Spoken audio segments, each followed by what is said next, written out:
বাংলাদেশ জামাত ইসলামীর কমিটিতে শতাব্দীর সেরা চমক, যেটাকে বাংলাদেশ জামাত ইসলামী 2.0 বলা যায়। এবং এই তারুণ্য নির্ভর ডাইনামিক কমিটি এটার ক্ষমতায় আসা অনিবার্য। যেভাবে জামাত তাদের নতুন কমিটি সাজাচ্ছে, অলরেডি অনেকটা সাজিয়ে ফেলেছে, যার সাকসেস রেট অলমোস্ট 80%, অথচ ক্ষমতায় আসতে লাগে 51%। তো সেখানে 80% সাকসেস রেট, এই কমিটি জামাতকে ক্ষমতায় নিবেই।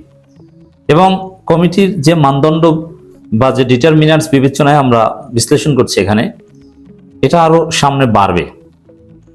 দর্শক, জামাত ইসলামীর নতুন পূর্ণাঙ্গ কমিটি গঠিত হচ্ছে এখানে নির্বাহী পরিষদ, নায়েবে আমির বৃন্দ, অ্যাসিস্ট্যান্ট সেক্রেটারি বৃন্দ, মজলিসে শুরা সদস্য নতুনভাবে অনেকটা ঢেলে সাজানো হয়েছে, গণপরিষদ সদস্য নতুনভাবে অনেকটা ঢেলে সাজানো হয়েছে, অনেক এডিশন আমরা দেখতে পাচ্ছি। বিশেষ করে কিছু ক্যারেক্টার জামাত ইসলামীর কমিটিতে অ্যাড হয়েছে, যেটা অনিবার্যভাবে এতদিন আমরা জামাতের যে সমালোচনা করতাম বা জামাতের মধ্যে যে একটা সংস্কারপন্থী ধারা ছিল, যেটা কামরুজ্জামান, মীর কাশেম আলীদের সৃষ্টি, তারা জামাতকে ক্ষমতায় নিতে যেভাবে জামাতকে দেখতে চাইতো, এবং মীর কাশেম আলী কামরুজ্জামানদের দমিয়ে রাখার একটা প্রচেষ্টা জামাতের একদম হাইকমান্ড থেকে হয়েছিল, এবং তাদের অনুসারী যারা, তাদেরকে নেতৃত্ব থেকে মাইনাস করার একটা ধারা, যেটা জামাতে দীর্ঘদিন প্র্যাকটিস ছিল। বিশেষ করে ঢাকা বিশ্ববিদ্যালয় সাবেক শিবিরকে সিস্টেমে মাইনাস করে দেওয়া, এমনকি ঢাকা বিশ্ববিদ্যালয় শিবির থেকে যদি কেন্দ্রীয় সভাপতি হয় তাকেও মাইনাস করে রাখা। এই সব সমস্যাগুলোর সমাধান হয়ে জামাত এখন ক্ষমতার পথে হাঁটছে। দেখেন, এখানে জামাতের কমিটি নিয়ে দুইভাবে পর্যালোচনা করা যায়। একটা হচ্ছে একামতে দিনের পার্সপেক্টিভ, আর একটা হচ্ছে পলিটিক্যাল পার্সপেক্টিভ। পলিটিক্স মিনস ক্ষমতা আসা। অনেকে বলেন যে ক্ষমতা আসার জন্য রাজনীতি করি না, দ্যাট ইজ অ্যাবসার্ড। রাজনীতি মানে ক্ষমতা আসা। আপনি ক্ষমতা আসার জন্য রাজনীতি করেন না মানে আপনি রাজনীতিই করেন না। অতএব ক্ষমতায় আসতে হবে। ক্ষমতায় আসার জন্য যে ধরনের নেতৃত্ব উপযোগী জামাত ইসলামীতে, সেই ধরনের নেতৃত্ব এখন অ্যাড হচ্ছে, যাদেরকে দীর্ঘদিন দমিয়ে রাখা হতো হীনমন্যতার নামে। যে হীনমন্যতার স্থান নেই, এরকম কথাবার্তা বলা হতো। কিন্তু এখন আমরা দেখতে পাচ্ছি যে না, আমি কিছু দেখাই। যেমন অ্যাডভোকেট শিশির মনিরের উপর মারাত্মক জুলুম হয়েছিল। শিশির মনির শিবিরের সভাপতি শুধু হতেন না, শিবিরের ইতিহাসে অন্যতম শ্রেষ্ঠ সভাপতি হতেন, কিন্তু সেক্রেটারি জেনারেল থেকে তাকে বিদায় দেওয়া হয়েছে, সভাপতি বানানো হয়েছে হঠাৎ করে একজনকে ধরে হোমিও কলেজ থেকে এনে, যেখানে এরপরে হোমিও কলেজ, তার আগে আর একজন। যাই হোক, তো এখানে সেই শিশির মনিরকে এখন কেন্দ্রীয় কমিটির অত্যন্ত গুরুত্বপূর্ণ পদ দেওয়া হয়েছে, একদম নীতি নির্ধারণী ফোরামের কাছাকাছি নেওয়া হয়েছে। শিশির মনির অচিরেই জামাতের নির্বাহী পরিষদ সদস্য হবেন, অথচ শিশির মনির জামাতের রোকন হবেন, এটাই একসময় কল্পনা করা যেত না। ঢাকা বিশ্ববিদ্যালয় এফ রহমান হলের ছেলেরা একটা সময় তার কাছে এহনত আনতে গেলে তিনি অনেকটা ক্ষোভ প্রকাশ করতেন, টাকা দিতেন, কিন্তু কথা শুনিয়ে দিতেন অনেক, এবং কাউকে জামাতের রাজনীতি করতে এনকারেজ করতেন না। আমি জেনে বলছি। দেখেন, সেই শিশির মনির এখন জামাত ইসলামীর একদম সর্বোচ্চ নীতি নির্ধারণী ফোরামে যাওয়ার পথে কাছাকাছি গেছে, আর একটা ধাপ অতিক্রম করলেই হবে।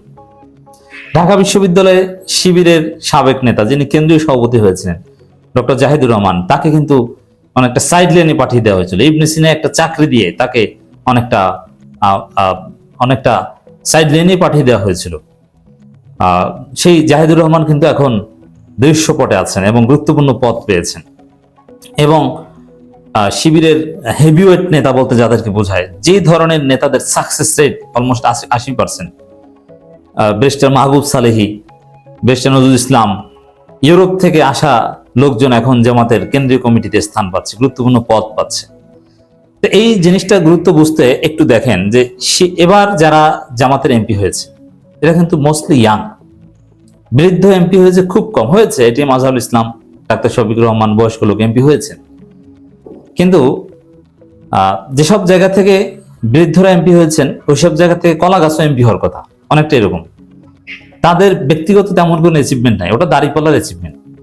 কিন্তু জামাতের ইয়াং নেতৃত্ব যেসব জায়গা থেকে এমপি হয়েছে, অতীতে ওইসব জায়গা থেকে জামাত কখনো এমপি হতে পারেনি, এবং ওইসব জায়গা থেকে এমপি হওয়া অনেকটা অসম্ভব ছিল। কিন্তু ইয়াং এনার্জেটিক হয়েছে, এর মানে ইয়াং নেতৃত্বকে জামাতে ইনকর্পোরেট করতে হবে, ক্ষমতায় আসতে হবে, সেটা করা হচ্ছে। যেমন আমি একটা উদাহরণ দিই, সালাউদ্দিন আইয়ুবী এমপি হয়েছেন। এই সালাউদ্দিন আইয়ুবী একদম ইয়াং ছেলে, আমাদের সম্ভবত 2-3 ব্যাচ সিনিয়র। গাজীপুরের কাপাসী এমন একটা জায়গা থেকে এমপি হয়েছেন, ওই জায়গা থেকে জামাতের কেউ এমপি হবে এটা কেউ স্বপ্ন ভাবেনি একসময়। অথচ এই সালাউদ্দিন আইয়ুবী এমপি হয়েছেন কেন? ইয়াং। এবং আমি একটা কথা প্রায় বলতাম, এই সালাউদ্দিন আইয়ুবী এদেরকেও বলতাম যে আপনারা শিবিরের কেন্দ্রীয় সভাপতি থেকে বিদায় হয়ে ঢাকা মহানগরীতে কাজ করবেন এটা বাদ দেন, গ্রামে চলে যান, নিজ নিজ এলাকায় চলে যান, ওইখানে কিছু একটা করেন, একটা পেশা একটা প্রতিষ্ঠান দাঁড় করান, ব্যবসা বাণিজ্য করেন, আর এলাকায় রাজনীতি করেন, একদম থানা পর্যায়ে থেকে রাজনীতি করেন। সালাউদ্দিন আইয়ুবী ডিড দ্যাট এবং সফল।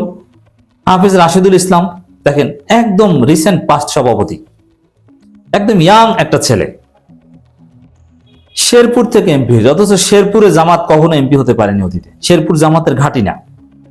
এবং নানান চ্যালেঞ্জ ছিল, এবি পার্টি একটা চ্যালেঞ্জ ছিল, সেই শেরপুর থেকে রাশিদুল ইসলাম এমপি হয়েছে। ওটা বিএনপি অধ্যুষিত এলাকা, বিএনপি পাওয়ার কথা ছিল আসনটা, কিন্তু না, রাশিদুল ইসলাম এমপি হয়েছেন। এরপরে রাজিবুর রহমান পলাশ, সেও কিন্তু গ্রামে গেছে। এই রাজিবুর রহমান পলাশ নিশ্চিত কিছু একটা হবেন, ভবিষ্যতে এমপি হবেন এবং অতি শীঘ্রই দেখবেন যে উপজেলা চেয়ারম্যান বা কিছু একটা হবেন, কারণ শিবিরের কেন্দ্রীয় সভাপতি থেকে বিদায় নিয়ে গ্রামে চলে গেছে। এই কাজ যারা করতে পারবে বা ইয়াং নেতৃত্ব যখন একদম নির্বাচনী রাজনীতি আসবে তারা সফল হবেই। তারা রাজনীতির মারপ্যাচ বুঝে, পাওয়ার পলিটিক্স বুঝে। তো এইখানে এই ইয়াং নেতৃত্ব কিন্তু সাকসেস রেট অনেক। ব্যারিস্টার মাহবুব সালেহী ক্যারিসমেটিক লিডার, শরীরের মধ্যে একটা ভাব আছে এবং রাজনীতির যে নোংরা খেলা এগুলো বুঝেন। তো এর মধ্যে থেকে কিভাবে সৎ থেকে নির্বাচিত হওয়া যায় সব বুঝেন, কোন জায়গায় কাকে ধোলাই দিতে হয় বুঝেন। জামাতের কমিটিতে এটা হচ্ছে আছে। শফিকুল ইসলাম মাসুদ যে কি ঘাট, তারা নির্বাহী পরিষদ সদস্য হয়েছেন। রেজাউল করিম হতে পারেনি, কিন্তু রেজাউল করিমও কিন্তু মাঠের রাজনীতিতে অসাধারণ ব্যক্তিত্ব, ভালো বুঝেন, গিরিঙ্গিও বুঝেন। তো এরা কিন্তু আছে। তো এখন এই যে আমি জাস্ট দুইটা খবর দিই, শিশির মনির জামাতের কেন্দ্রীয় কর্মসূচির সদস্য হয়েছে, এছাড়া রেজাউল করিম এবং শফিকুল ইসলাম মাসুদ নির্বাহী পরিষদের সদস্য হয়েছে।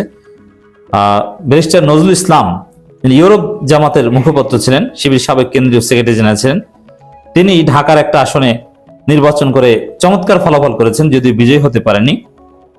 যে আসনে নির্বাচন করে তিনি ঢাকা 1 দোহার নবাবগঞ্জ অসাধারণ ফল করেছেন, বিজয়ী হতে না পারলেও এটা তার ক্যারিসমেটিক লিডারশিপের কারণে সম্ভব হয়েছে। তাকেও জামাত ইসলামী মজলিস শুরার সদস্য বানিয়েছে।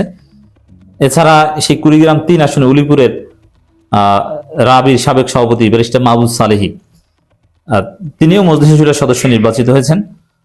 ঢাকা বিশ্ববিদ্যালয় শিবিরের সাবেক সভাপতি এবং কেন্দ্রীয় শিবিরের সাবেক সভাপতি, তিনি কেন্দ্রীয় কর্মপরিষদের সদস্য নির্বাচিত হয়েছেন। অথচ এই নেতৃত্বগুলো কিন্তু দীর্ঘদিন কোন ঠাসা ছিল জামাতে, জাস্ট চাকরি টাকরি ছিল, দৃশ্যপটেই ছিলেন না। এই জাহিদুর রহমানের কথা যেটা বলছি, তিনি কিন্তু একদম দৃশ্যপটে ছিলেন না, এখন অতি গুরুত্বপূর্ণ পদে তারা এসেছেন। তো এই যে শিশির মনিরা, জাহিদুর রহমানরা, এরা জামাতকে ক্ষমতা নিয়ে যাবে একদম এক লাফে। ক্ষমতায় যাওয়ার চাইতে বিরোধী দল থেকে ক্ষমতায় যাওয়া এবং এই জাহিদুর রহমান শিশির মনিদের হাত ধরে ক্ষমতায় যাওয়াটা অত্যন্ত টেকসই হবে। এই জামাতকে কেউ দমাতে পারবে না, এই জামাত ক্ষমতায় যাবে। তা জামাত নিয়ে আমাদের যে সমালোচনাগুলো ছিল, জামাতের ভিতরে যে ত্রুটি বিচ্যুতি ছিল, এগুলো সমাধান হচ্ছে। জামাত 2.0